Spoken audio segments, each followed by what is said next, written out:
For those of us who lived through the Great Depression, the memory of the suffering it caused is deep and searing.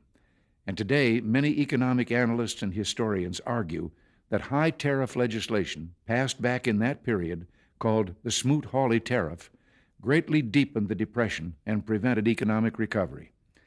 You see, at first, when someone says, let's impose tariffs on foreign imports, it looks like they're doing the patriotic thing by protecting American products and jobs.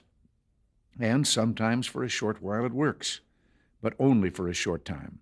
What eventually occurs is, first, homegrown industries start relying on government protection in the form of high tariffs. They stop competing and stop making the innovative management and technological changes they need to succeed in world markets. And then, while all this is going on, something even worse occurs. High tariffs inevitably lead to retaliation by foreign countries and the triggering of fierce trade wars. The result is more and more tariffs, higher and higher trade barriers, and less competition.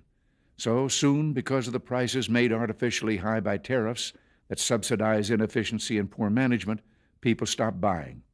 Then the worst happens. Markets shrink and collapse, businesses and industries shut down, and millions of people lose their jobs. The memory of all this occurring back in the 30s made me determined when I came to Washington to spare the American people the protectionist legislation that destroys prosperity. Now, it hasn't always been easy. There are those in the Congress, just as there were back in the 30s, who want to go for the quick political advantage, who risk America's prosperity for the sake of a short-term appeal to some special interest group